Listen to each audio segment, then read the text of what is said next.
그래서 뭐 애매하다 이 정도까지 해두고 이제 칼플란 얘기로 넘어가겠습니다. 제 생각에 이제 칼플란이라는 사람이 그 시장 경제에 대해서 인간과 경제의 관계에 대해서 했던 몇 가지 그 통찰력 있는 그 지혜들이 있는데 그거를 기억을 하면은 제 생각에는 사회적 기업이 일반 기업하고 어떻게 다르냐라고 하는 그걸 갖다가 좀 확실하게 얻을 어떤 좀 규범적인 차원이긴 하지만은 좀 몇 가지 해안을 얻을 수 있을 것 같습니다. 그리고 얘기 시작하기 전에 한 가지 마지막으로 기업에 대한 정의에 대해서 좀 말씀드리겠습니다. 사회적 기업은 정의하기 좀 애매합니다. 근데 기업에 대한 정의는 굉장히 확고합니다. 어떻게 볼 수 있겠습니까? 혹시 생각나시는 거?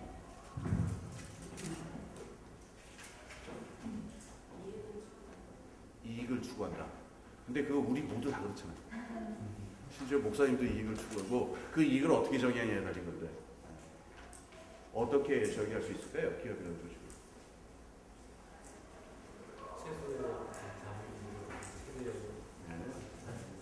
근데 그게 그 우리 어머니 그 설거지하고 요리하시는 걸 보게 되면은 최소의 동작으로 가장 많은 그 접시를 처리하느라고 이게 단연간의 배인 그 공정이 몸에 있는데 그것도 어떻게 보면 굉장히 일반적인 그 모든 인간 사회에 다 있는 거고 사회적 기업 운영하시는 분들도 가급적이면 빌보드 주셔야 되는 건 마찬가지죠, 그죠? 그러니까 그것도 적절한 점은 아닌 것 같습니다. 어떻게 생각할까요? 독점을 추구한다. 근데 그 한나라당 독점을 추구하죠. 네. 아주 명쾌한 저희가 있습니다. 기업에 대해서는. 일반 기업에 대해서는. 예?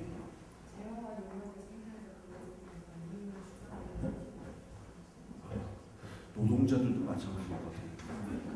왜 임금도 이윤이라고 그러나요? 지금 뭐 그냥 이렇게 말씀드리겠습니다. 저기 그냥 금융하는 입장에서 보면 기업의 정의는 너무나 명쾌한데 돈 버는 조직입니다. 돈 버는 조직인데 그건 다 마찬가지 여러 가지 있잖아요. 돈 버는 조직은 국가기금도 세금 걷어서 돈 벌려고 하는 조직입니다. 근데 그 돈 버는 거에 대한 명쾌한 정의가 있습니다. 기업에 대해서 뭐냐면 두 개가 있는데 두 개는 여기가 있습니다. 첫 번째는 기업 총가치를 극대화한다는 겁니다. 이 기업 얼마짜리냐라고 물어봤을 때 딱 얼마짜리냐라고 얘기할 수 있습니다. 기업은. 그리고 두 번째 이거하고 연결되어 있는 건데 이 기업의 총가치의 계산의 근거는 뭐냐면은 당기 순이익이 얼마냐는 겁니다. 그러니까 그러니까 이번 올해 구체적으로 몇 월 며칠부터 몇 월 며칠 사이에 이 기업이 벌어들인 돈이 정확하게 몇 원, 몇 전, 몇 모, 몇 사냐 뭐 이런 게 딱 나와요. 전 이하는 그러지 않습니까? 하여튼 몇 센트냐까지 정확하게 나옵니다. 그래서 이 두 가지가 정확하게 되기 때문에 이 두 가지로 나타난 바의 숫자를 극대화시키는 게 기업입니다. 이렇게 얘기하면 되지 않습니까? 근데 지금 생각해보면 이 말씀을 듣고 여러분 생각하면 사회적 기업도 과연 그런가요? 사회적 기업이 존재하는 목적은 오로지 지금 말씀드린 두 개의 숫자를 무조건 위로 끌어올리는 걸까요? 그렇게 말하기 분명히 애매하죠. 이 두 가지 숫자를 무시할 수는 없습니다. 무시하고 뭐 현실 생활할 수는 없는데 그렇다고 해서 이 두 가지를 갖다 극대로 끌어올리기 위해서 모조리 해야 되냐? 그건 아니고 그거는 그렇게 말 수가 없습니다. 근데 경제학자들이 어떤 식으로 얘기하면은 그게 별로 반사회적인가 아니다. 기업이 그러니까는 경제학자들이 뭐라고 하시냐면은 개별 행위자들, 개별 기업들이 돈을 제일 많이 벌 때 사회 전체 기업도 다 극대화되는 겁니다. 기업이 돈 많이 벌면 다 사회적으로도 다 좋게 되는 거다. 뭐 이런 식으로 대충 넘어갑니다. 근데 이게 문제가 간단하지 않은 게 이게 토플 시험 점수하고 영어 실력의 관계랑 비슷합니다. 그 토플 요새 만점이 얼마인지 모르겠는데 하여튼 토플 한 670점쯤 받았다고 합시다. 그 사람 영어 잘합니까? 그건 아니죠. 그러니까 토익 900 넘었다고 꼭 영어 잘하는 건 아니죠.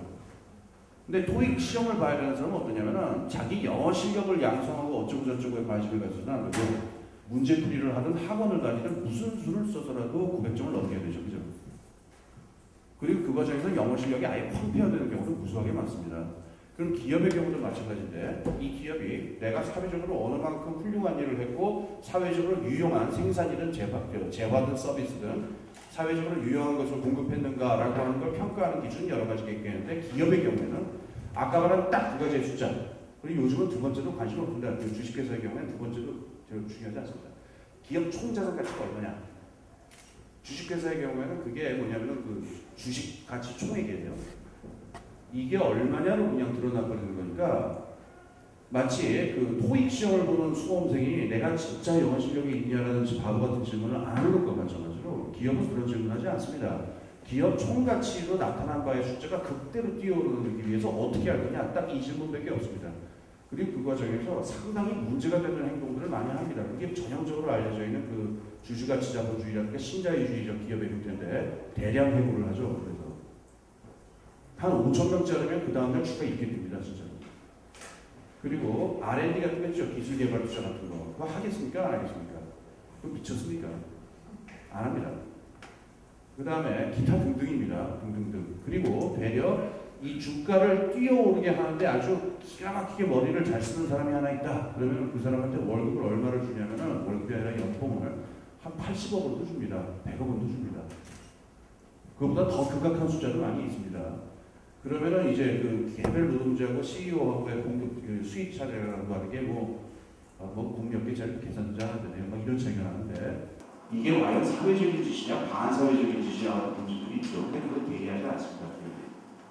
기업의 그런 걸 요구하는 게 우습다라고 합니다. 그래서 기업은 아까 말한 대로 2개 또는 1개의 숫자, 기업 총자산 가치, 그 다음에 단기 순이익, 혹은 첫 번째 것만 이걸 끌어올리기 위해서 노력을 조직이다. 이렇게 아주 명확하게 얘기할 수 있습니다.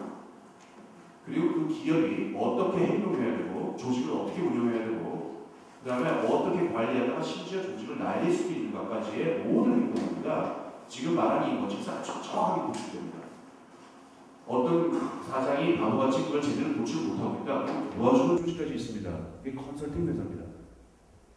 컨설팅 회사에서 들어오면 그걸 정확하게 그 솔루션을 제공을 해주죠. 자르세요. 이렇게. 내지는 불리세요. 내지 여러 가지. 그래서 기업을 아주 명쾌하게 정의할 수가 있습니다. 그러면 기업이 이렇게 명쾌하게 정의될 수 있는 이유는 뭐냐면요. 화폐라고 하는 것 때문에 그렇죠. 화폐라고 하는 것은 우리 그러니까 정확하게 화폐를 벌어들인다라고 하는 단 하나의 목적으로 아주 깨끗하게 통일이 되어 있기 때문에 화폐를 벌기 위해서 어떻게 행동해야 되는지 어떻게 관리해야 되는지가 일사천리로 다 노출이 된다는 거예요. 그러니까 기업은 조직의 정체성뿐만 아니라 행동 방식 등등까지 아주 명쾌하게 노출됩니다. 이걸 알고 싶으신 분은 그 수능 시험 봐갖고 경영학과를 들어가시면 되겠습니다. 경영학과 나오신 분들도 있겠고 뭐 다니는 분들도 있을지 모르겠습니다만은 그 4년 내내 중장창 배웁니다. 그러면은 사회적 기업이라고 하는 게 정의하기 어려운 건 뭐냐면은 이게 좀 엉거주춤한 상태인데 돈을 버는 조직이다라고 말하지 그것도 좀 그렇고 그럼 돈을 버는데 관심이 없는 조직이다라면 또 그것도 아니고 그래서 이 화폐라고 하는 관점으로 사회적 기업을 좀 정의를 하려고 하면 굉장한 애매함이 발생을 하게 됩니다.